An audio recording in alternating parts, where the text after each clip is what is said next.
Every game day needs that iconic flavour. Whether it's win, lose, or draw, everybody needs those meals that bring the family together or your fandom together to make the night special.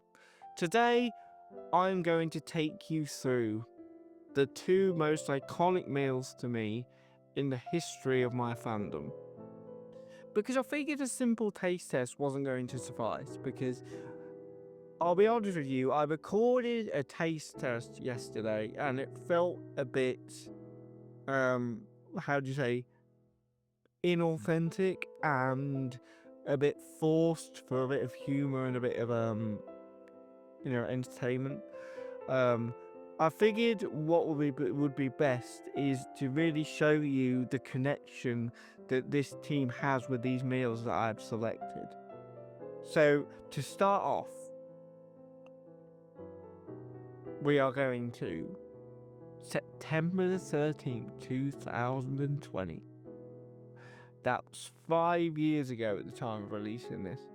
Over 5 years ago. When a boy with a team and a dream waltzed upstairs in his room before he went to uni with a packet of peanut M&Ms and a Rustler's burger. And you might think, why is this meal so iconic? Other than the gastric reflux it definitely would have given you would have lasted at least 2 to 3 working days. The reason why this meal is so important to me is it symbolises to me that this is where the fandom truly started to become a true part of my life. Before this meal, really, and before 2020, Washington was something that I enjoyed as and where I wanted to. It wasn't a part of my routine. It wasn't a part of my life to the extent that it is now. And I think that meal to me symbolises the start of me slowly growing to love this team the way a normal person, loves their team. And I think to me, it's just iconic to me. And it helps that we sacked Carson went 8 times and then went on to win that game. And when I was recording the taste test, I watched the highlights to give you guys a bit of context when I did the recording. And I just remember I sat there, I just watched the highlights. I teared up a bit because I knew the significance of this game in my own eyes, and then it kind of hit me that this is what the game day meal section should be about. It's not a taste test necessarily, because everybody knows that a takeaway curry is going to taste better than some rustlers and a packet of peanut M&Ms. That's not what's important here, and my brother was asking me quite an important question recently when I told him about this section of the documentary. He said, how are you going to tie this in with, your journey with sobriety and stuff like that? And it's an important question to ask. It's a good question to ask. I think one of the pieces of advice that I could give people is if you can attach something like a packet of M&Ms, like a rubbish burger, to a iconic moment in your life when you want to relive it, it's a lot healthier an option than drinking excessively, at least. I'm not saying do this exact thing. Maybe try some apple and yogurt or something, or some healthier cereal alternative. I'm not saying do this, but I'm just saying that the door is open for you to create iconic moments with things outside of alcohol. And that's kind of the message that I've really had time to think about since my brother asked me that question.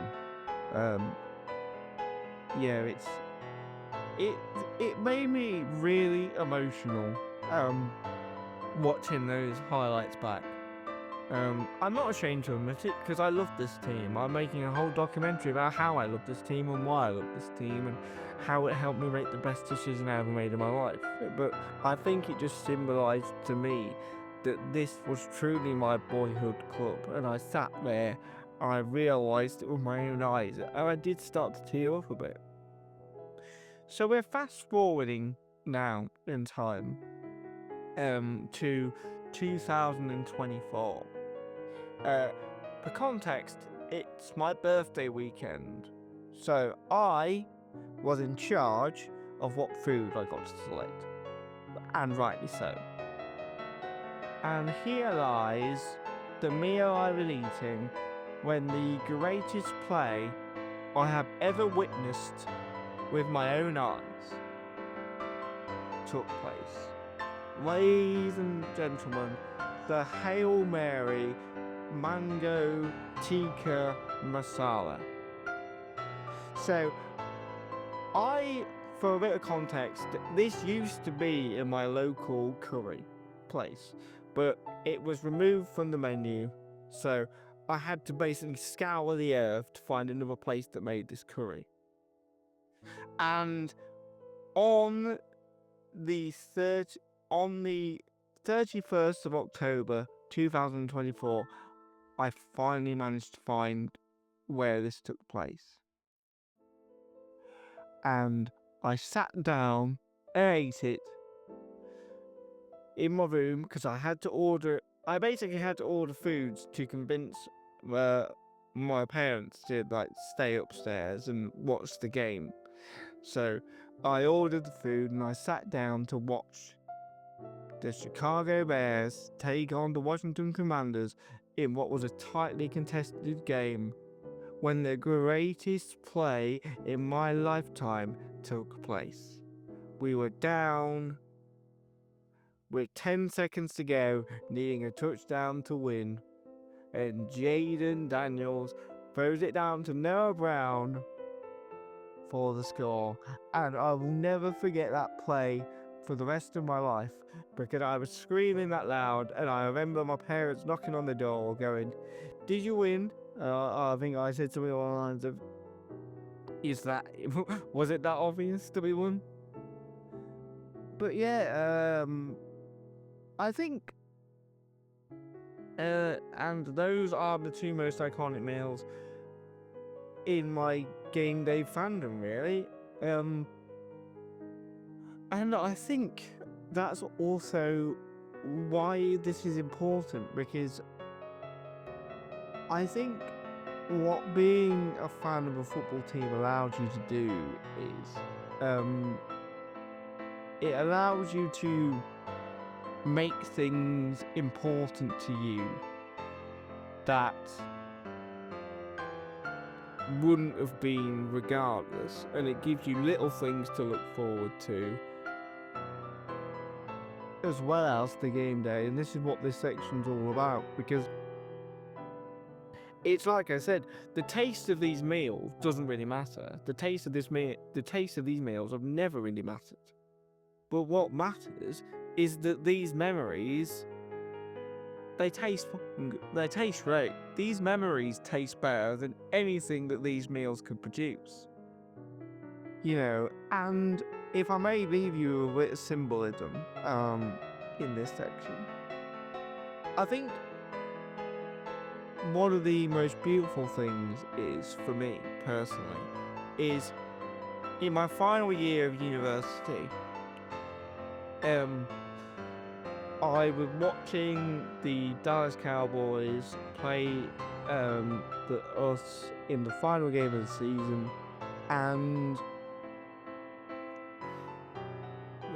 I just remember this was my final game as a university student, and I just remember looking down at my hand, and I saw a Dr. Pepper in my hand. And I just remember thinking to myself, I came into university with a favourite team and a can of Dr. Pepper,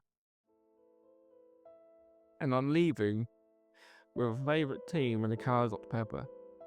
As you can probably tell in this documentary, I lost a lot while I was at uni, a lot down to my own mistakes.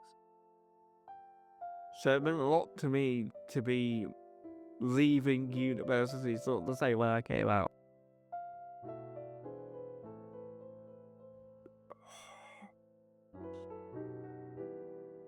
Who knew that a can would mean so much, eh?